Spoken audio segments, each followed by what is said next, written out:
welcome back to Library DIY. For today's DIY, we are going to make a macrame plant hanger, or just a macrame hanger. You can also use this to hang something else if you would like.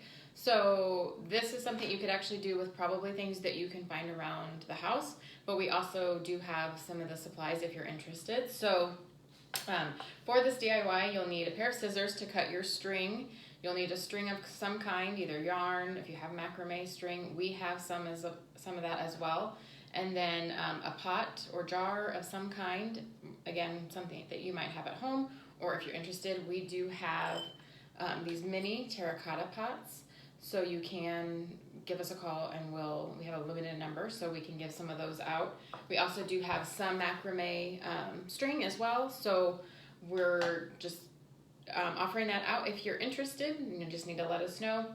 And I even found some other string. It's called mason line that I think will work really well. But you could use yarn, you could use clothesline, you could probably use quite a few different things. The main thing would be just something that isn't too thin and that isn't going to fray too much. So we have some jute twine I tried on that, and that frays a lot. So even though it would look really neat, I don't know that I'd recommend using it unless you are okay with it just kind of getting everywhere. So those are the things that you need. Again, just the string and then a container of some kind. You could also, this is optional, but you could use a ring of some kind if you want to hang your hanger from an actual ring. You know, they have those nice metal or wood ones. This is actually just a shower curtain hook, and you could paint it if you wanted to and make it look a little nicer, but you really wouldn't be able to probably tell, especially if you're hanging it up somewhere. So I will be using that, and we actually have these as well. If you're interested, we can give you one of these too.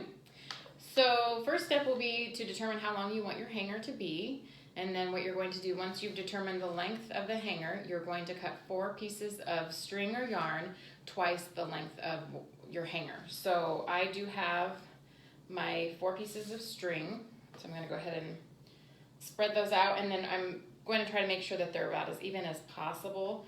One nice thing with this is that, you know, you don't have to be super precise, because we can always cut off any extra at the end. Or if you have a lot of string, you could use, I would definitely encourage you to use more than you would really need, because then you could have a pretty tail at the bottom if you wanted to, that you could do some things with. We're going to do a really simple one today, just so you kind of have the understanding of the basics. But of course we do have some books here if you're interested, or you can always use Pinterest as well to come up with some ideas. So I have my 4 pieces of string, and then what I'm going to do is, now that I have them all evenly spaced together here, we're going to just fold them in half. So when I do that, that's going to be about the true length of my hanger, and I'll show you. So this is really about how long my hanger will be, give or take. So that's our first step, is just measuring out our 4 pieces of the string that we're going to use and then folding it in half. We're going to take the folded end and we're going to feed that through the shower hook. So I've got just the loop, the folded loop here, and then I'm going to take my other end and I'm going to put it through the folded loop and then pull that. So I'll show you. Oops, I hope I didn't lose a piece of string. Okay. So yeah, sometimes you got to be careful.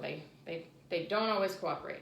So now I'm going to go ahead and just make sure that my shower hook is clasped, and I'm going to use that as my kind of where I'm going to put my, so I've just fed it through here. Now this again is optional. You don't have to do this. You can also do your macrame hanger from the bottom up or the top down. So just know that there are so many options that you can do, and this is just one of the many options I'm showing you. All right, so our next step after we have folded our string through the ring is to take our string and separate it into 4 groups of 2. So I'm going to just make sure you can see. So I would definitely encourage you, if you have a table or if you want to sit on the floor, that would probably be, I would really recommend that you do that. It just really helps to be able to spread everything out.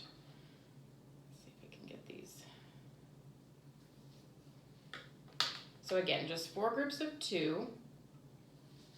And then what we're going to do when after we have our 4 groups of 2 is we're going to tie the groups of 2 together.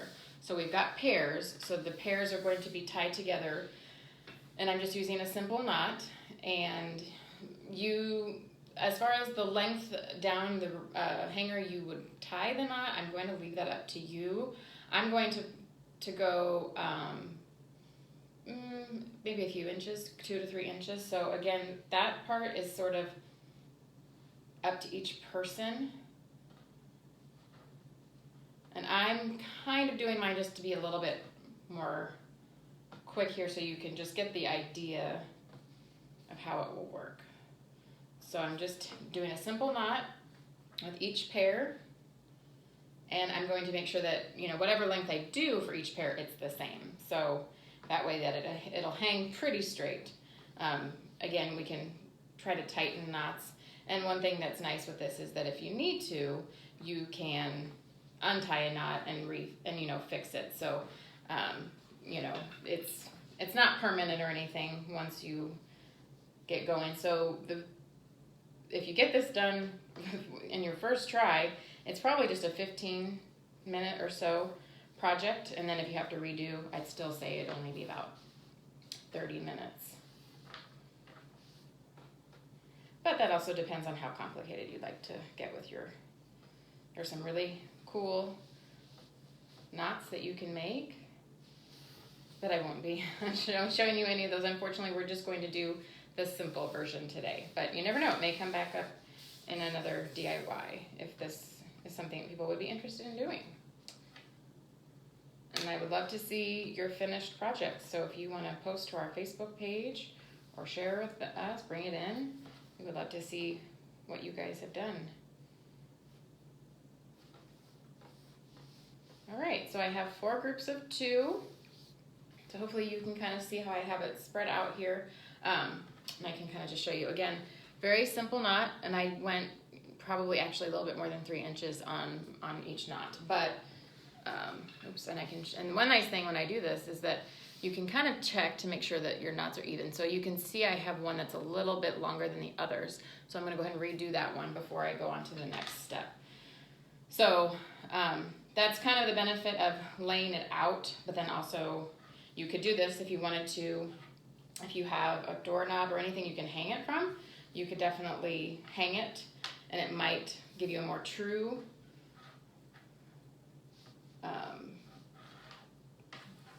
depiction of how even your knots are. So really I should have just, So I'm just going to check those real quick. But again, I wouldn't be too concerned with this being perfect. So it'll be just more about hopefully having some fun, and this is kind of neat and relaxing to do. So, alrighty. So now I'm checking those look pretty good. So now for my next step, and actually the next few steps, it's going to be the same process. I'm going to take the right of one of the pairs and tie it to the left of an adjacent pair. So we won't be tying together anymore. So the pairs are getting separated into new pairs.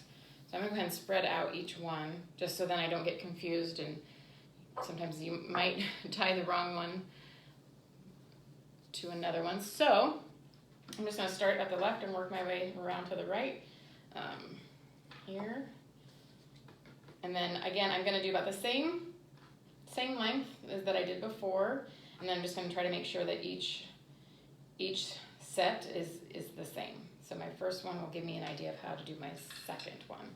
So then I'm going to take this one and go with, and again, these are just regular knots. You can do a different kind of knot if you want to. That would be great.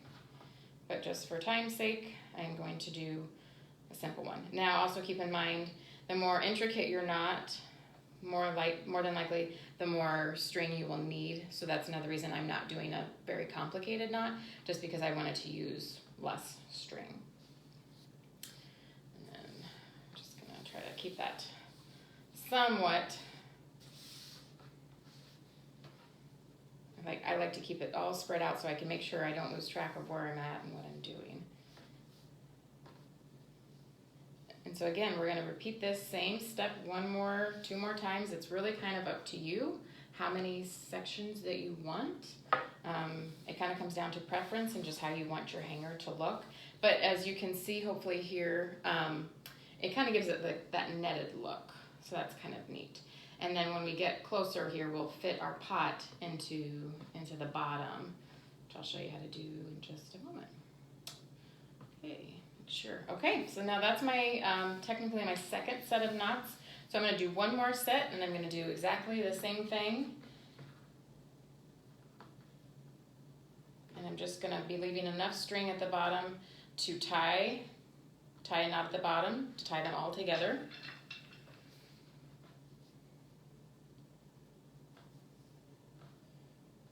And again, if I'm a little off on this last set of rows, that won't matter so much because I can trim. So that part's kind of nice that you won't have to be absolutely perfect with it, but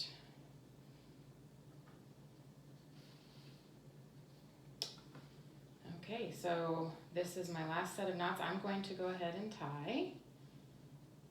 Show you. So I'll kind of show you what that looks like. So really, I've just got what kind of looks like some netting. So these are just some simple knots. So now what I'm going to do, I'm going to take the bottom here that I have, and I'm just going to tie a knot. And that's how I'm creating the last knot for my hanger. So I make sure I get them all. And I did have a few. They're not too far off as far as length, so that's pretty good. But they weren't definitely not completely even. Make sure I get them all through. And again, doesn't have to be perfect. So if I wanted to, I could trim that to make it look even. But there we are. So that, and if you can see that, most of those knots are pretty close. So now, once we have our pot in the hanger and we feel like it's good and we don't need to make any changes, then we can go back and tighten those knots. And just, I mean, you're not holding, unless you're having a really heavy plant and pot, you wouldn't have to worry about this being super secure. Since it's a mini one, you would be pretty safe as far as it being able to hold it. So now I'm just going to fit my pot into, I'm going to do it upside down. That makes it a little bit easier for me. So if you do have an actual plant you're using, you might want to consider putting the plant in the pot after you have it hung up, or just if you're able to get it to fit without doing it upside down, then definitely do that too. And I'm just going to flip it and then make sure none of my strings got tangled. So they look pretty good. And then you can kind of space out your string because they do definitely get tangled, easily tangled. But really that's all we're doing is we're just spreading them out. We're not having to do anything more than that. So I'll flip it back upside down. So if you can see what that looks like. So that's my little macrame plant hanger. This again is a very simple design, but it's still pretty cute for as simple as it is and for how long it takes. And again, you could do anything at the bottom. If you have a little extra, you could definitely do something different at the bottom. I'll probably just trim that a little bit so it's even. And then we're good to go. So I'll show you what that looks like. So I'm just going to trim off the bottom just a little bit. Like I said, I'm not really picky about it being perfect, but and once you hang this, then the nice thing is that it'll just stay put. So yeah, you could definitely put something, a plant in there, air plant, succulent, or just anything else that you have at home that you'd like to show off and hang from something. So that's our macrame plant hanger. And again, if you are interested in either the terracotta pot or some yarn or macrame craft cord, then definitely let us know. We would be more than happy to get some of that to you. And we would really love to see your finished product as well. So if you do this, please share with us either on Facebook or stop in sometime. And we hope to see you soon. Stay